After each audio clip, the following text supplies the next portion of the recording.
It thing. was all Yeah. tied in with that release. Yeah. Oh, okay, cool. Yeah. Yeah, it was kind So, of neat. I worked my way through it one day. It was Gabe cool. actually worked on that. To what Hmm. extent, I'm not sure, but Oh, okay, yeah. cool. Guess I shouldn't say I'm surprised that someone in our camp was involved. Yep. Our orbit Yeah, reaches with far and the wide. cutting edge experiential music and video and interactivity kind of. So I will say this much. I will say this. I never think about it until it happens, but I do have a pretty good track record of coming up with cool ideas when I get sick. Nice. Okay. And so, Like Ween with that one album that they did when I think they all had they both had mono. really? Yeah, the Mollusk, I think it is. Oh, okay. And they're like the whole album they did just like fucking just like wasted on NyQuil and like Perfect. That in the sounds throes about of right. mono. Yeah. Yeah. Yeah, yeah. Don't hold. Those It might be a guys. different album, but I want to say Mollusk off the top of my And head. that sounds about right because I think that one is very like Stands out. Yeah. it's yeah. it's very feverish. I don't have words for it. So Yeah. I'm not the biggest Ween fan. It's funny because like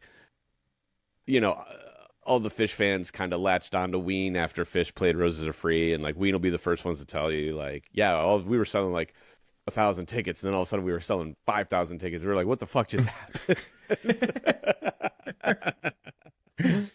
I vastly prefer Fish's rendition of Roses Are Free. Yeah. Yeah. Yeah. But I did not ever. They're a good band, and they do interesting things, but it's never been a band that I gravitated towards. Yeah, sort of a lark for me every once in a while to be like, oh, I'm going to turn on a little Ween, and then usually 20 minutes later, I'm like, oh, I'm going to turn on something else. The modern day version of that is King Giz. Okay, yeah. Trey sat in with King Giz, and then all the Fish fans started freaking out over King Giz, and now they're like, they blew up, and yeah. And I have a few friends that are like, they're not Fish fans, but are huge King Giz fans. well, they're like, they've got a spectrum for sure, and but their whole thing is they do everything, which is interesting, but I don't. I mean, every time I sit down and try to listen to them, I'm just like, I don't get it. I don't know. And but yeah, I've only listened to a little bit, but it's kind of the same. It's like you're trying to do so many things that you're kind of like nothing. Yeah, in a way. It's an odd thing, and I feel like there are bands that maybe like 10 years from now, I'll look back and I'll be like, yeah, I fucked up on that one. I don't know. We'll see. Well, they're like insanely prolific too, aren't they? Like, they're putting out like an album every like 8 months or some shit. Right, Like yeah. it's crazy. Yeah, I and think there's they did like these yeah, well, that's the long, other thing like, too. Is progressive like, rock compositions and shit. Yeah, they're so prolific that like to almost to a detriment in my mind because I don't feel anything when I listen to them. So I don't know. And that's the same thing like with Zappa, right? So Zappa was hyper prolific too. And there are things that stand out in the Zappa catalog as special. And then there are things where you can very easily just be like, well, that was just him just doing shit for the sake of doing shit. And I'll be the first to admit it, Yeah, same. So it's one of those things. Maybe they can't all be Joe's Garage. Yeah, or one size fits all. That is the crowning. That is, in my opinion, that is the crowning jewel. That's a damn fine fucking record. Yeah. If you've never listened to Inca Roads, now's a pretty good time to listen to it. Yeah. Settle in. It's winter. Well, it's about an alien invasion. So. Oh right. Yep. Yep. So yeah. So if you want to prepare for the impending doom that we are all facing, go listen to Inca Roads by Frank Zappa, and he will. He'll get you on track. So anyway, I interrupted. You were saying you have a history of having great ideas while you're sick. Yeah. Yeah. So,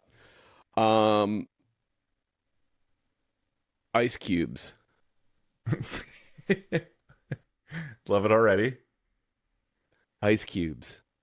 So I don't know if I want to tell the whole thing or not and give other people my ideas before I even try them out.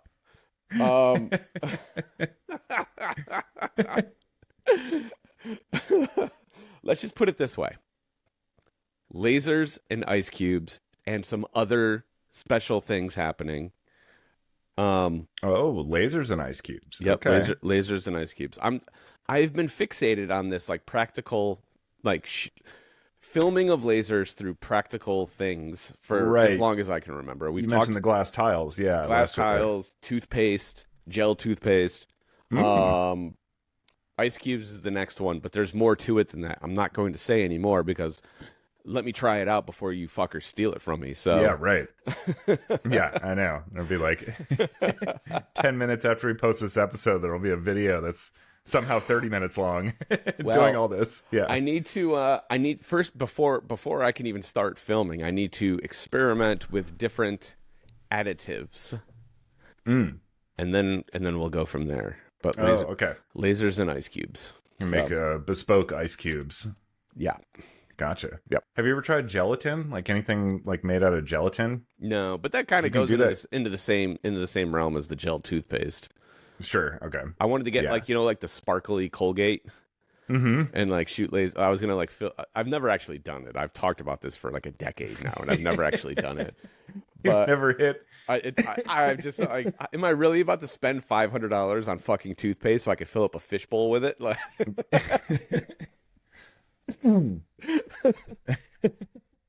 I mean, the answer is yes. It's just a matter of when. Yeah, well, that's the whole thing. It's just, it's just that day hasn't come yet. Damn. But okay. I'm sure now that we always talk about this. Now that I have this space, all bets are off. So okay, I'll tell you what. So my father-in-law is a dentist. Okay. And we get all sorts of free dental products all the time. He's like just hands us bags of shit. Well, so I might be able to hook up a large quantity of toothpaste. All right, but it needs to be sparkly gel. Sparkly gel toothpaste. I'll put out my feelers. Perfect. And if, all the listeners out there want to send me a tube and participate in this project, there you go. Oh, there you go. She can get me for Christmas. If I start getting fucking tubes of toothpaste in the mail, my wife's going to kill me. This is going to be like the Jerry's with Everything is Terrible. You're going to be getting toothpaste in the mail for like a decade. Oh, God. Oh, God. For those of you who don't know, Everything is Terrible is this fringe art performance troupe. And collective of some sort. Yeah, I don't even know how to describe what those idiots do. Right. But yeah. They do some really interesting stuff, really cool stuff. I've been following these guys for years, and they were on a mission to like get every VHS tape of Jerry Maguire in existence in their possession. I think I probably actually have 5 or 6 that I intended to send to them that I never did. So I'm sitting on a few, guys. So you don't have them all yet. Nice. I've got one myself as well that's still sealed even. Oh, there you go. I've never seen the movie. The idea was I was going to watch it before sending it to them just to be like, what the hell is Jerry Maguire? I didn't realize this movie is like 2.5 fucking hours. So I have not watched Jerry Maguire because you haven't. My commitment to the bit is not, I don't think, strong enough to carry me through 2.5 hours. But hold on a second though. You haven't watched it just because of its length? Yeah. Yeah, because I don't want to sit through that movie for that long. I mean, that's fair. Yeah, but I'll watch 7-hour movies all day, but but not Jerry Maguire. What is this? What is this new Kill Bill? Oh, The Whole Bloody Affair. Yes. Tell me about it, because I just saw something about it the other day, but I have no idea what's going on. This has been a long gestating thing. It's been rumored so many times over the past like 20 years that this was going to happen. Because originally, Kill Bill was supposed to be one film, one long ass movie. That's how Tarantino originally wanted to make it. That whole narrative was written from the beginning, and then he just broke it up. Is that or did he add to it after the fact? He broke it up. I believe the whole thing was filmed. Okay. And he was working with the Weinsteins at the time, and Harvey and his whatever you want to call it, decided that it like a 4-hour movie was, you know, just not a good market proposition at the time. Okay. And that you got to break it up into 2 films. Got it. So he did that. So actually the interesting thing is, if you'll remember at the end of Kill Bill Volume 1, there's a little sting. This was, I believe, the one thing that was done as a reshoot to create, you know, the break between the 2 films. Mm-hmm. Is at the end of the first film, there's a scene where Bill mentions that the bride's child is still alive. Yeah. And that's how the movie ends. That scene was not in the original, because if you're watching the entire thing as a 4-hour film, you don't need that information at that point in time. And actually the way it works in the full version is that you don't find out that the child is alive until the bride walks into Bill's house and hears the girl say, "Mommy, I got you," you know, and bang, bang with the little gun. Oh. So you as the audience find out, you know, after this like 3 hours and 15 minutes of this like revenge journey, that this little girl's still alive. Got it. Like right at the same moment that the main character does. So that is like a really, really cool piece of storytelling that, like, I wish, you know, obviously I've seen the movies many, many times, so it's not going to have the same impact. I wish I could have seen the movie like that the first time, because like how just incredible would that be? It would have been a Luke, I'm your father moment. Right. Yeah, exactly. Yeah. So that's like one really big change that I know is there. So in this version that they're presenting now, the whole bloody affair, that, you know, from what I understand, that little piece of scene is gone. So the whole film just continues, and you don't find that out until she shows up. That's cool. I honestly haven't seen Kill Bill in, I mean, 15 years. So dude, they're so good. So I could probably go into this almost fresh with it, because I just nice.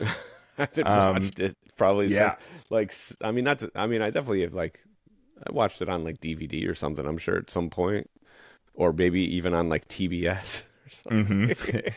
It's a popular TBS choice. But so I know from what I've heard, there's some other stuff that has been adjusted, some scenes that had been cut, you know, that are now back in the film. I believe, is it Michael Jai White? Who played Spawn in the original live action Spawn film. Okay. He had a role in the movie that was completely cut from the final film. Oh, and he's back. And I guess that scene is sequences back in the movie. Okay. I think there's another anime sequence. I heard something about a cartoon. Yeah, because there's an animated sequence in the first one already when you get Oren Ishii's backstory. Oh, yeah. Which is like still one of the coolest anime sequences that any studio has ever produced.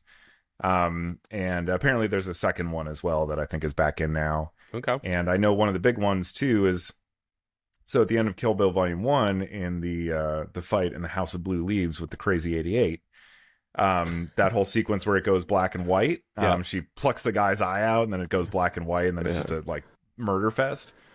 So that was to get an R rating for the film. The scene is so bloody that it was originally slapped with an NC-17. But they looked the other way because it was black and white. So he changed the scene to black and white, and they were able to get an R rating because of that. But so again, it's a really cool sequence in black and white, but it was intended to be in color. And I believe, I think there's like a Japanese release where that whole sequence is in color. Yeah. That's been around for a little while. So from what I understand, in this new version, also that whole sequence has been, because I think they're just releasing it unrated. That would explain the subtitle, The Whole Bloody Affair. Like, yep. You're like, you're gonna see this fucking blood, guys. Yep, you're gonna see it. You're gonna see it in all of its colorful glory. So it sounds like it might be like a fairly different experience with the number of changes, because I read there's like 40-ish minutes of like new or different footage. Okay.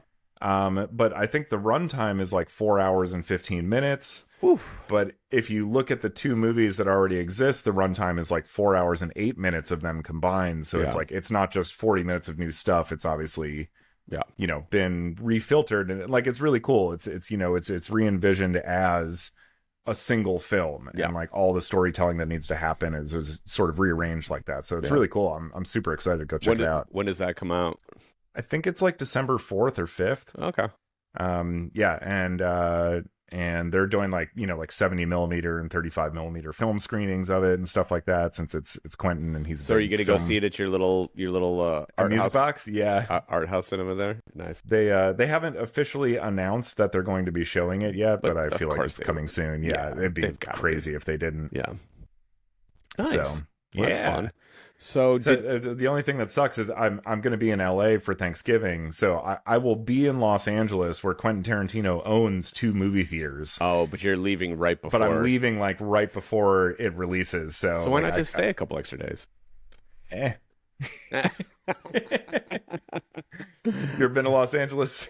I mean, I fucking hate LA. Yeah, I'm not a fan. You have to pay me a lot of money to get off of an airplane at LAX. It's that simple. Yeah. I do not go just for the sake of going. There is no reason, there is no way to get me into LA. Well, the last time I went to LA willingly was to go see Fish. Oh, okay. And that was over a decade ago now. Yeah. Yeah, I've family there, so that's the only thing. I will say, I drove. I did not fly into LAX. Oh shit! Because they played Did we do San Francisco before that? Or no, we did. Well, essentially, what's the amphitheater that's in the shape of the Steal Your Face? The fuck's that place called? Yeah, that place. Yeah, that place. Yeah, that place. Anyway, it's Northern California. So they did an outdoor show in Northern California, and then they played the Forum after that. And so we drove from San Fran or whatever, outside of San Fran, down to LA, and then got right the fuck out of there as soon as it was done. So I mean, that's still a healthy drive too. From I mean, what is that? Like I'll tell 6 you to what. 8 hours or something. I'll tell you what. This was right when Waze came out. So that just goes to show you how long ago it was. Mm-hmm. And, you know, everyone was using, and especially out there. And so I was doing like 100 down the 405. I think we made the drive in like 4 hours. Awesome. Let's say this was 2015, 2016, somewhere in there. I had just bought my Mini Cooper, the Countryman.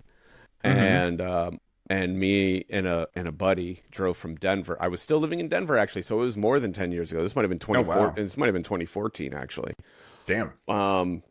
We drove from Denver out west, and so he was co-piloting, and he was like letting me know, like, and he was like looking at the map, like not just like, oh, there's a cop in a mile. There's like, oh, there's going to be a cop in 5 miles, or there's going to be whatever, right? And so he was kind of looking at the map and like, you know, giving me sufficient notice. He was your spotter. And I'm just like shoo, shoo, shoo, like swerving through lanes because it's all-wheel drive and it's got like a sport suspension and the steering is like super tight on it. So I had just gotten the car and I was like, let's test this thing out. Let's see what this thing's made of. Feed it some speed. And I'm pretty sure we made that drive in like 4 hours. That's awesome. It was nuts. And it was and I'm not to incriminate myself, but it was a fear and loathing experience. Mm-hmm. So, you know, it was a lot of fun. We were 20 miles outside of Barstow. The trunk was full when the of acid kicked in. Yeah, exactly. So, yeah, those are the things you can get away with, you know, in your late 20s, early 30s, when you're like smart enough to do it, but also still crazy enough to do it. Yeah, exactly. Yeah, you have to be both smart and dumb. You exist in like this superposition of both being and it only exists, really intelligent and really fucking stupid. It only exists for a few years. Yeah, it does. If you're lucky, the intelligent part takes over. Yeah. If you're not lucky, the stupid part takes over. But one or the other. Yep. One way the scales will tip. Fortunately, knock on wood, the intelligent part took over. Never. So, yeah, the drive's beautiful.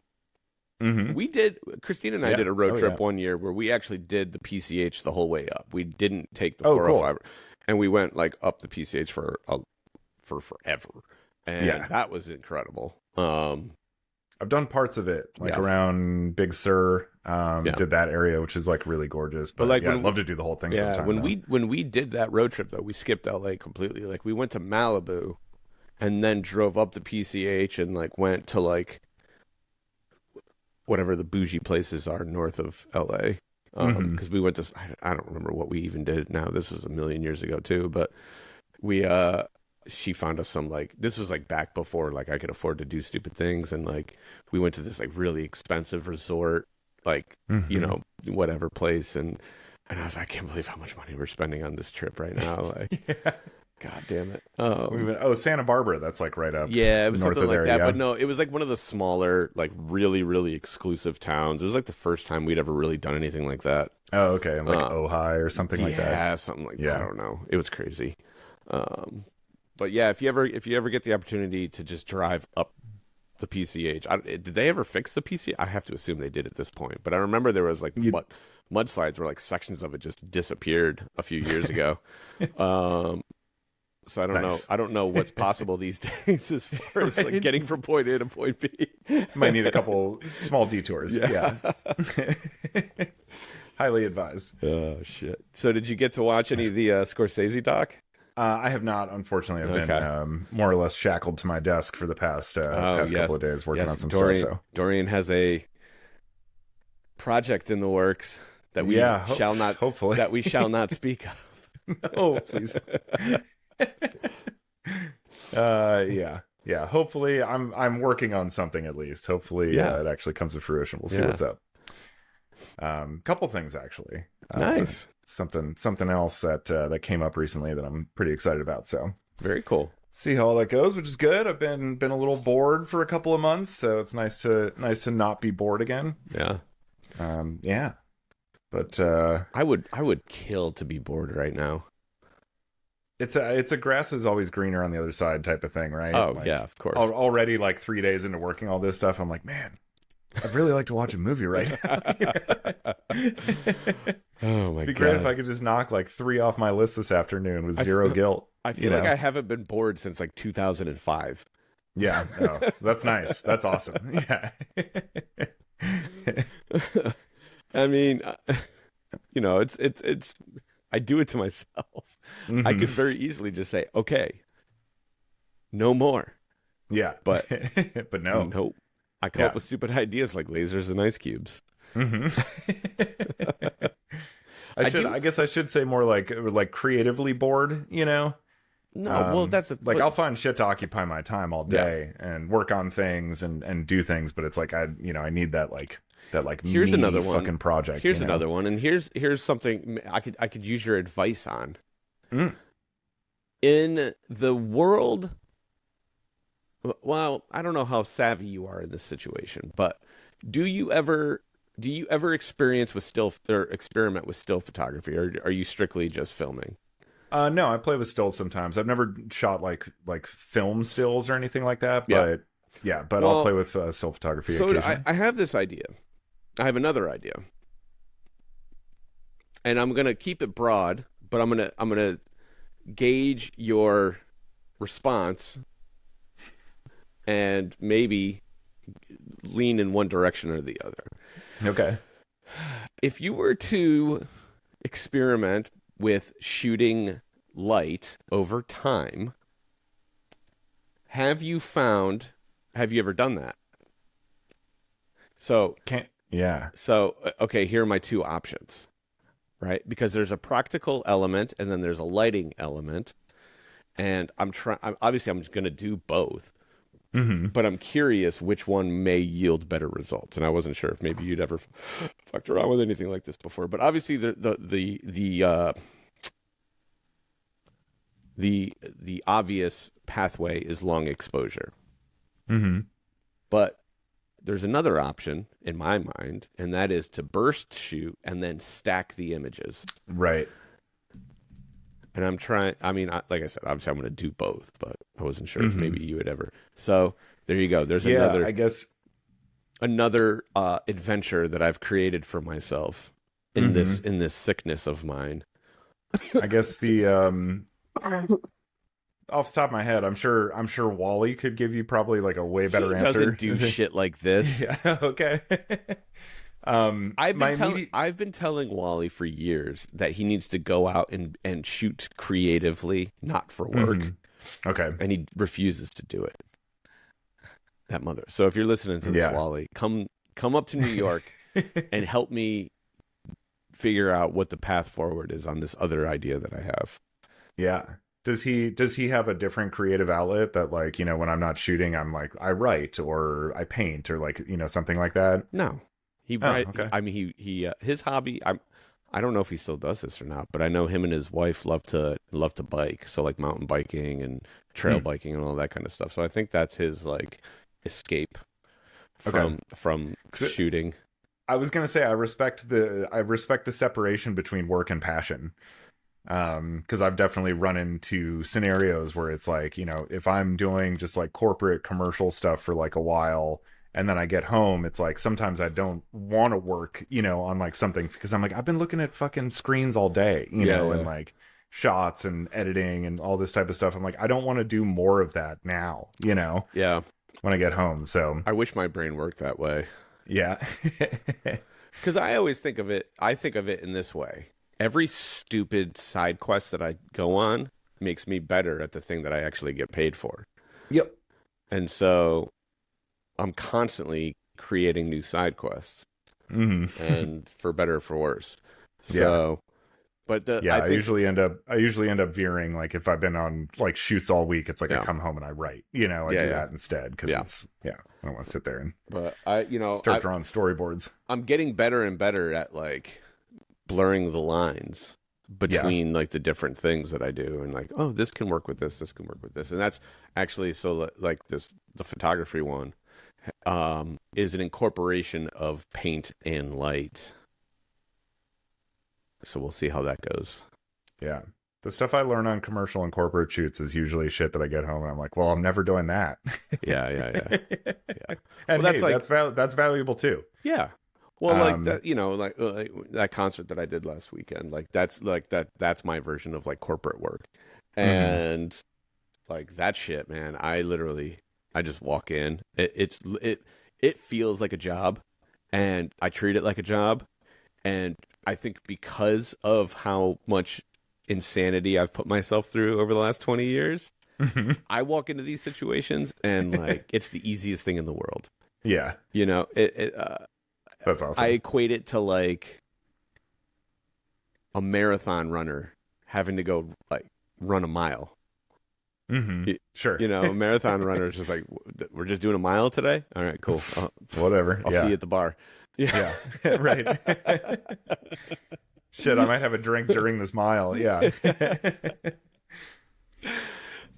Off the top of my head, I'll say though, I would imagine, depending on what the result is that you're looking for. Yeah. Obviously the long exposure, I don't know what type of light scenario you're trying to capture exactly, There's but multiple. So they're both gonna yield good results.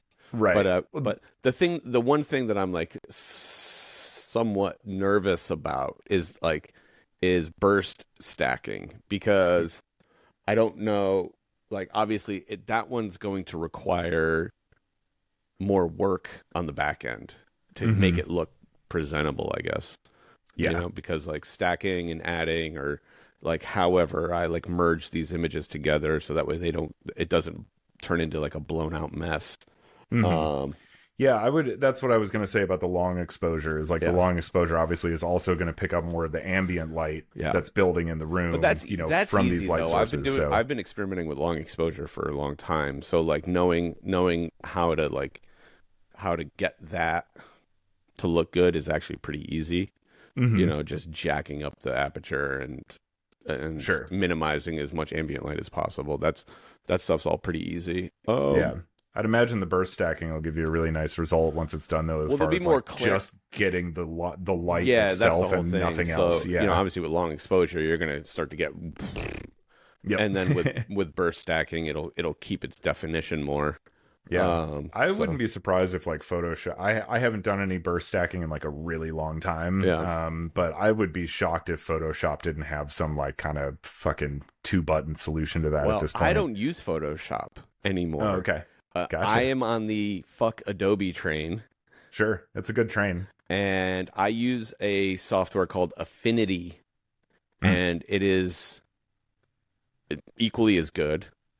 and it's a one-time purchase. So I think Nice. it was like $200, and you get like the full suite. So they have a photo photo app, an Illustrator app, and then a designer app. Oh, okay. Nice. And I actually think that they just came out with like a new version where they're all merged into one interface now. So you don't even have to like jump from app to app anymore. You can just you have access to all of the tools in one place. That's awesome. So it's that's part of my December list to start exploring that world, because I do have some other projects that I'm working on that will require some sort of graphic design element. We'll see how that all plays out. I don't know. Yeah. It's all Affinity, you said it's called? Yeah. Affinity. Sweet. Yeah. I'm going to look that up because I love that. That was like when I switched from Premiere to Resolve, and that's how DaVinci Resolve is set up. Yeah, where it's one app. You just click on, I want Fairlight or color or whatever the fuck. Yeah, and exactly. It's just right there. It's so good. Yeah. So that's kind Adobe. That was the thing when I was, because, everyone like started having meltdowns, with the way that the subscription model, and they just kept jacking up the price every year. It sucks. Yeah. And I was just like, and then I would like look at it and I'd be like, I'm spending $60 a month or whatever it is, and I'm using this software at most to like any of their softwares. The one that I used more than any of them was the Media Encoder, and Apple came out with one called Compressor that's essentially the same thing, and I owned that for the last 10 years and never touched it because I didn't know what it did. Right. And someone was like, yeah, just use Compressor. Like, there's a few codecs that it doesn't support, but you'll All figure the it major out. Ones, yeah, you'll figure it out. And so I was like, okay, well, if I'm not using Media Encoder anymore, I'm certainly not paying for the rest of this bullshit. Yeah. And so I started doing a bunch of research, and I was like, okay, so if I'm leaving the Adobe ecosystem, but I work in film, and I work in photo, and I work in this, and I work in that, and I work in all these other places, what are the options? And they were like, well, if you use Affinity for your photography and your graphic design, you use either DaVinci or Final Cut for your video work, video editing, and then you use Compressor for Media Encoder, and you're on your way. I can't think of what else there is that you might need, but that was it. Pretty much covers it. Yeah. And so that's where we are now. Nice. Yeah. Every time I go to cancel my Adobe subscription, they keep offering me like this, like sweeter and sweeter deals. I'm like, all right, no, cancel. And they're like, are you sure you want to cancel? I'm like, yeah. And then they're like, okay, what if it was only $20 a month? Yeah. For the next 6 months. I'm like, fine. Yeah. And I end up sticking with that. That was like my gym membership. So I had an LA Fitness membership in Atlanta, and you have to actually go to the gym and like fill out a piece of paper and hand it to them. You can't just cancel like over the phone or anything. You have to literally hand them a piece of paper that says, I want to cancel. And even then, they send you that same bullshit where they're like, well, we'll give you a membership for $15 a month for the next 6 months. And it's like, fuck you. I'm moving. Yeah. There's not an LA Fitness within 100 miles of my house. Like, leave me alone. And the whole Godfather. I still get shit from them being like, we want you back. Like, we'll give you whatever. Like, and I'm like, yeah. The whole like, yeah. What's the opposite of gatekeeping? Where like, rather than like not letting you in, they won't let you out. I guess it's just gatekeeping from the other side. Yeah. It's like, you're trapped. Yeah. You can never escape. Every time I think I'm out, they pull me back in. Oh man. I need to just pull the plug though. It's one of those things that it's because every like 4 or 5 months, I swear I get like a call from an old client that's like, hey, this old project, like, can you do this new export? And it's like, of course I did that in fucking Premiere. So to dig that up and all that kind of crap. It's just weird. It's weird to me that like they don't allow. I think I read something somewhere where they said they were going to break things up if you needed to, where you could have access to individual apps. But even then, it's like, what? So okay, so I'm going to pay. I mean, I wouldn't mind paying a $10 subscription to have access to Premiere. That would be fine. I think that would be okay. But again, like. There's so many other things out there now that are equally as good. So it's like, why bother? Yeah. Yeah, no, I'm a full on Resolve devotee at this point. Yeah. Like every time I have to open Premiere to go back to something, I'm just like, ugh. I need to step my game up in Resolve, because I see all you guys working on it, and I'm like, oh, this looks great. It's really nice, dude. I love Final Cut. I'm such a wizard in Final Cut, though, and like I just crank shit out so fast in it that it's just so hard for me to leave that ecosystem, because I've been working in it for 15 years now, and I've got all these plugins and all these like magical tricks, and everything I do is just so easy, and I don't think about any of it. It's just everything happens so naturally there. Well, and it's like it's funny too, because obviously, like most nonlinear editing software, they all pretty much work the same. Yeah. In terms of what you do with them, but like everything just has a different name. That's it. Like that's the annoying thing. You're like, oh, it's how do I make a folder? And it's like, no, it's a bin. Yeah. Like, and it's one of those things where if you just tell yourself 1 month, give it 1 month, and this will all be as easy as it is in this other thing. That's all it takes. For real. Yeah. And DaVinci, I know, also has some stuff built in. Like, I believe they have like a full set of like Final Cut hotkeys built in. So if it's like you want those, like you just go and select like Final Cut, and it's like, there you go. Yeah. So yeah. So is it family in LA? Mm-hmm. Yeah, my mom and my brother both live there, and that's right. My niece, of course. So so I've got to go see her. My niece just turned 10, which is crazy. So there's like a there's like a fully formed person waiting to see me in Los Angeles at this point, which is still just crazy, because she was just like, when was the last time you saw her? Eccentric child. We go every Thanksgiving, so it was a year ago. Yeah. A lot changes in a year. Yeah, especially at this range from like 7 to like 10, where it's like, whoa, like I'm starting to like fact check her on my phone, like that can't be true. I'm like, fuck, she's right. This kid knows more than I do. She is like a certified genius though, so well, we just no shame in being beaten by the best. Yeah, we went and got Hudson a little evaluation the other day, because he's having some speech deficiencies. But the crazy part is that he's like, and it's one of those things, you want to be the proud parent, and you say, oh man, my kid's so much smarter than everyone else, right? Like everyone thinks that. But it was nice to actually get confirmation, because at the end of the evaluation, they were like, yeah, your kid's like way advanced in everything except for his ability to say S&D. And they're like, we'll take it. Yeah. We'll do the speech, whatever. And but yeah, he's good to go. Like hell yeah. Because it was funny towards the end. We're all in the same room, but there's like two different like therapists, right? So there's like the one that's like more clinical, and then the other one that's more like I don't know how you would describe it, but a little bit more loose, right? And so they take turns. So one of them's with the kid, the other one's with us, and they're like asking us all these questions.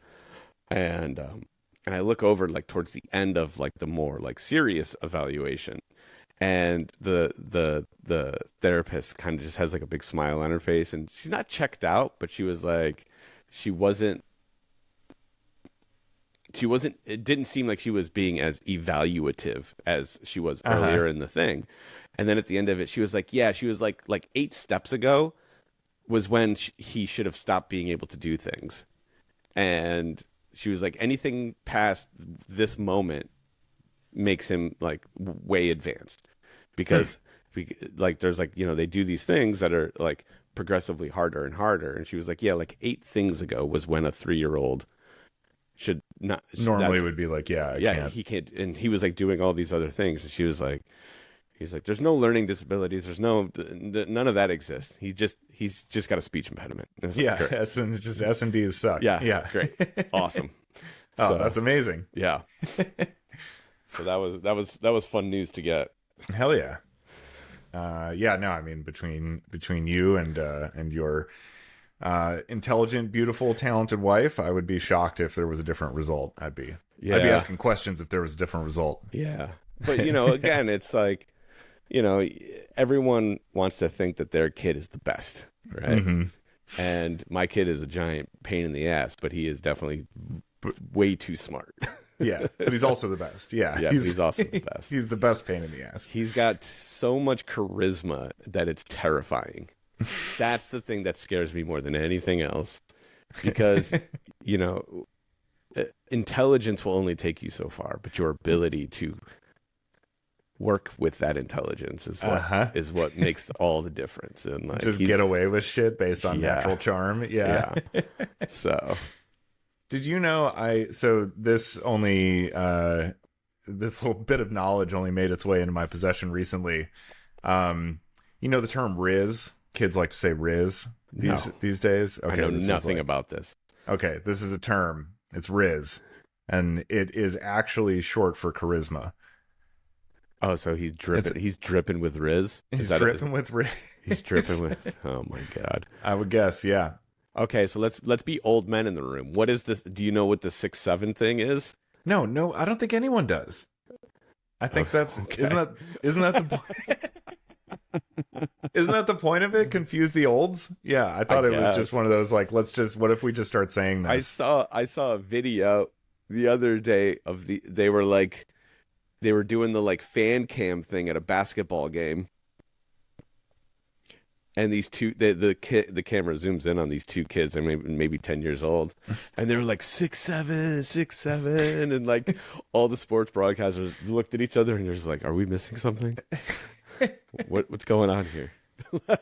Yep, you are, and this only confirms my belief that this is the entire point of the 6'7" thing, is just to confuse old people. I mean, I'm sure we had those things too, but like. Yeah. What were they? I don't even know. Right. I think it was like grunge music. It was always that type of thing. It was more of like a culture thing where, the old people were like, this isn't music. Yeah. I mean, we had phrases. Now I'm like, this isn't language. I mean, do you think, I guess like. Sure. TP for my bunghole, maybe? Uh-huh. Some Beavis and Butthead, yeah.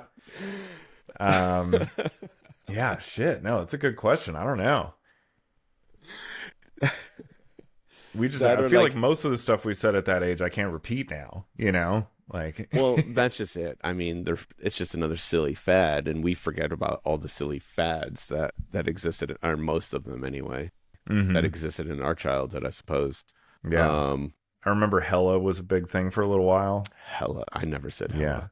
Yeah, I never got into it, but it was. I think that might have been a little bit after our time. I feel like. Yeah. I mean, I think it was. Yeah, it was in California in our time. It didn't make its way to the Midwest until I was too old for it. But 6'7" is such a weird one because there's no tangible, like. I mean, like if you're quoting Beavis and Butthead, you're just asking for toilet paper. Like there's at least like something to reference there. Be like TP for my bunghole, like, or I don't know, shit. I'm trying to think. What was like the thing from Ren and Stimpy? I don't even know. I'm just trying to think of like the really stupid. Yeah. But again, like there's a tangible reference there. Like you're telling someone they're an idiot. You're just saying it in a funny way. In wrestling there was Suck It, which I mean, that one's pretty straightforward. No, these kids nowadays aren't happy, just like pulling references from other things. They got to be the fucking tastemakers themselves, and now they're just 6'7". They're pulling shit out of their asses and throwing it on the internet, and we're all sitting here talking about it. That's why I'm so happy that we moved to this nice, quiet little town where hopefully my kid actually just wants to play outside and not be on a computer. Yeah. It's like 6-7 miles away from anyone who would bother with any of that kind of crap. Well played. Yeah, so it was on a South Park episode a couple of weeks ago. I haven't watched the last few, but they've been on fire this year. They've been fucking great. Yeah. The most recent one actually was very apropos, about AI. Oh, great. AI video. Yeah. Fucking, somebody makes a video of, Butters fucking Totoro, and, Studio Ghibli shows up in South Park pissed off about it. It's really funny. Oh, wow. But, they're really going after Asian culture on this season, huh? Yeah. Because what they did, what were those little goofy dolls that they were making fun of? The Boo-Boos or something? Oh, yeah. Labobos or Labubu. I just saw a thing where I think they're getting a movie. They just yeah. they just greenlit a movie. But that's Oh I mean boy. that's fast though. Normally that kind of stuff I mean it took 10 years before a Pokemon movie came out. Mm-hmm. Yeah, nowadays they're jumping on that shit super fast. Yeah. Especially doesn't, with Pokemon for a long time, I think there were people wrestling with like, well, there's not really much of a story. They just kind of like capture these things and then, basically this is a whole game about people enslaving creatures and forcing them to fight each other to the death. Yeah. See, that would have been great if they did it like if they did like an adult like dark version of Pokemon where it was Pokemon Noir. Yeah. Yeah. I would actually watch that. Have like Zack Snyder or something direct it. It'll be 3 hours long because every shot is slow-mo. Did I ever tell you I saw Pokemon 2000 in the theater on LSD? No, but that sounds fun.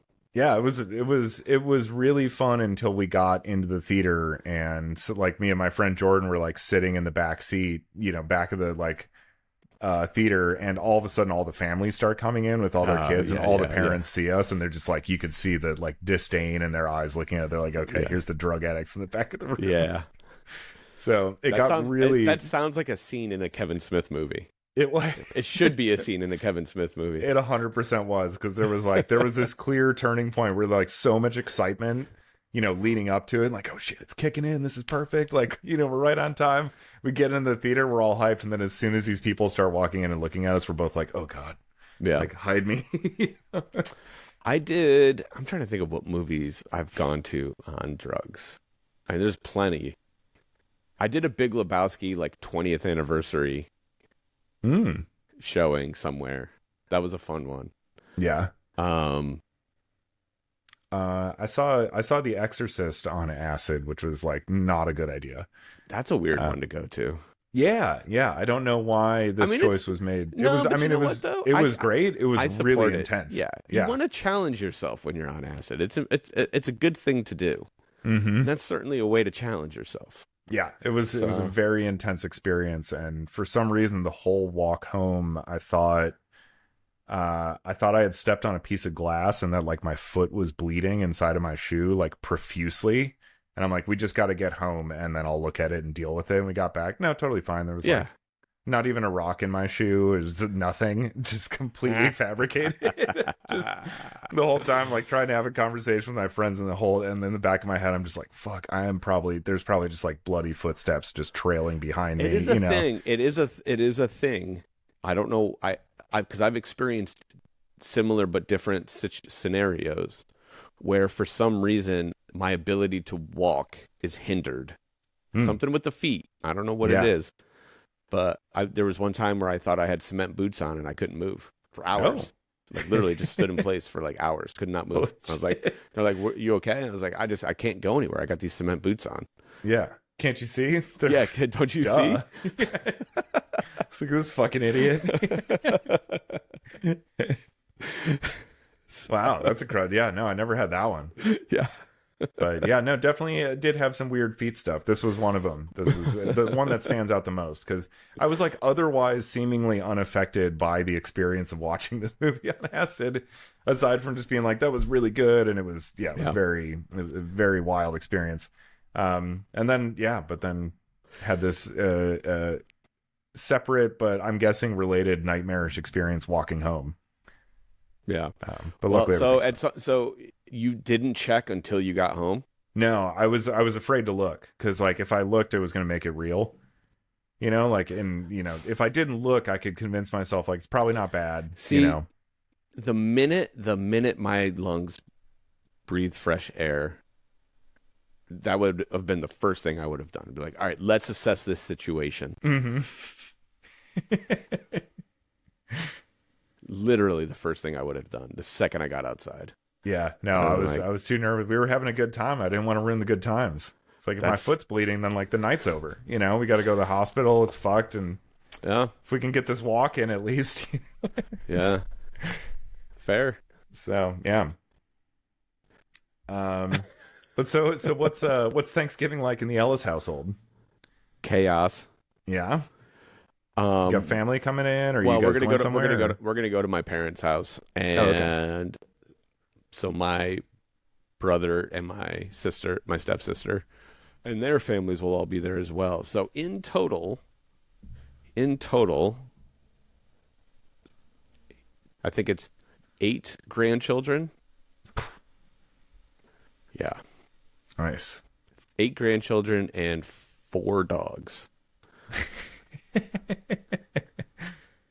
Damn. Yeah, The dogs all get along? yeah, they're fine. Okay, sweet. They're fine. The kids mostly get along. The funny part is going to be because, so when we were in Spain, my parents watched Hudson, and they took them down to my brother's for. They do like a collective birthday party because I think like 3 of the kids are all within like a month of each other or something. Gotcha. And so I don't know what the rapport is between all of the kids because they just spent time together, just a couple weeks ago. Mm-hmm. They just spent a day or two together without us there. So I Yeah. have no idea what we're getting into Oh man, next week because you'll know as soon as you walk in the door. yeah, because that's one of the weird things with young kids is if enough time is spent, it's kind of a clean slate. But if it's if they see each other multiple times in a short period, then like they set their own sort of tone for how things are going to go. And so Right. we're going into this blind. I have no idea like who is Hudson, gravitating towards, who is he running away from? Right. Yeah. You don't know what kind of because they're all older. He's maybe the second youngest out of the 8. I think okay. maybe. So it goes anywhere from like 10 to 2.5. And it's a wild bunch. Let's just put it that way. A wild bunch. Yeah, so, you don't know what kind of like rollover social dynamics are being carried over from the last experience. I don't know where things stand right now, so I'm about to find out. Mm-hmm. But I think we're going to so we're going to do Thanksgiving with my family, and then we have options as far as the Black Friday festivities are concerned. There is hear me out, because Black Friday is also.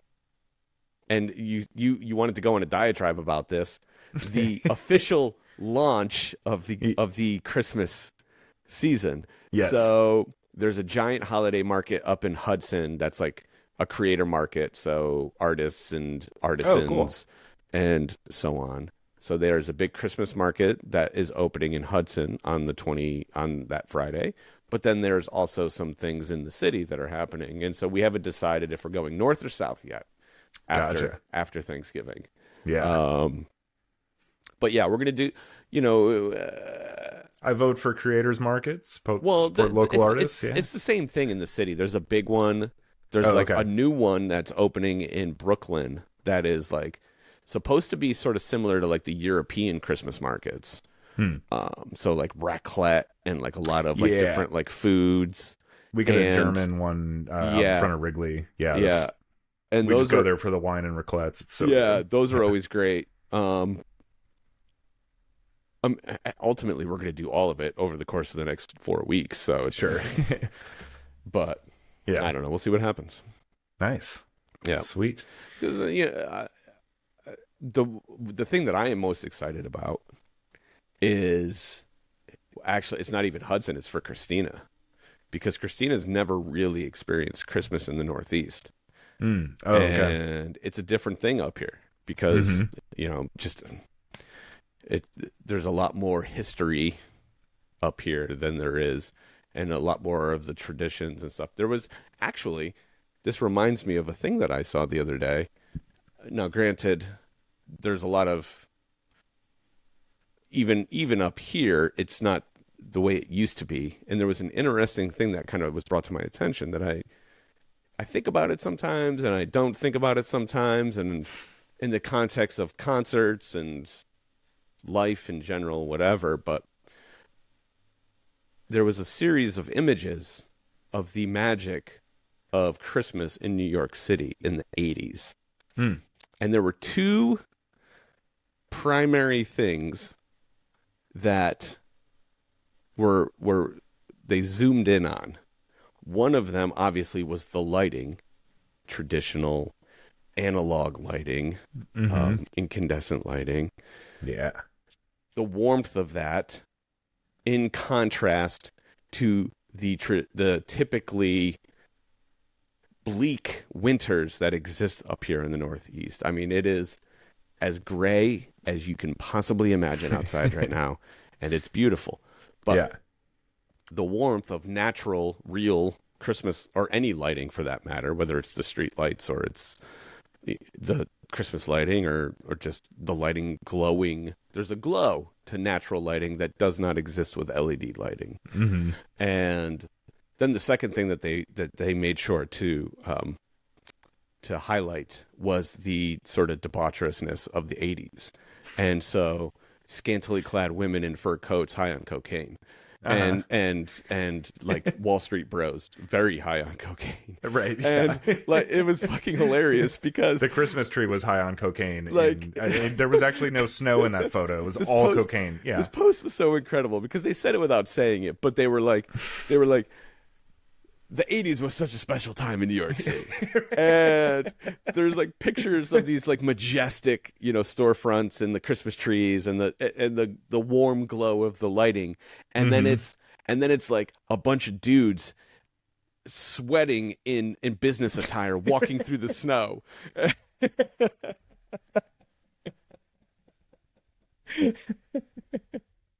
Nothing suspicious here. Yeah. And at the time, nobody gave a shit. That's the thing. Yeah, everyone was That's like, "Oh, cool." What it was. I mean, yeah, they were like, "Oh, cool. Those guys must be working hard." Everyone was having a great time. Yeah, right. But regardless, there is a charm in my experience because I've been to like different parts of the country around Christmas time. And there really is a thing that exists here that doesn't really exist anywhere else in the country. Oh, cool. Yeah. And I say that in a broad sense of New York and New England. Just the older, more traditional approach to what Christmas should look like. Yeah. So it's actually like brought, from England to the colonies and stuff and started. Yeah. So that shit still exists here in some form or fashion. So I look forward to Christina getting to experience that. And then once it starts snowing, then it just gets that much better. So, and all signs point to this being the snowiest winter in the Northeast in many a year. So, oh shit. Hell yeah. Enjoy that. I can't wait. I'm fucking ready, dude. Bring it. Get your shovel. I hope it snows 5 fucking feet one day. And I'm going to dive headfirst into it. I cannot wait. I'm sure I'll regret saying this, but I could really go for some snow this year also. The past few years here, we've had the mildest winters the past like 4 or 5 years. I think last year there's a La Nina system, and so everyone's forecasting is that the temperatures will be milder, but there will be a lot more snow, which is a good thing, right? Because like if it's 10 fucking degrees outside and there's no snow on the ground, it sucks. Yeah. It needs to be worth it. Like the cold, there needs to be a payoff for the cold. And that payoff is snow. So, yeah. It's like, it's like having a bad dessert. It's like, make it worth the calories, like if we're going to do this, we got to do it right. Yeah. Nice. Well, I hope your wishes are granted. Me too. We'll see. Yeah. We'll see. Any day now. It did flurry the other day, so it's ready to go. It wants to snow. I actually, when I opened the door this morning, I thought it was going to snow, but it's going to warm up pretty. It's actually going to be like 50 degrees out today, so which is perfect for my responsibilities for this afternoon. So nice. with that being said, I do have to run and get this stuff done. So Dorian and everyone listening at home, have a wonderful Thanksgiving, and we'll see you soon. Yeah. Happy Thanksgiving, everyone. Cheers.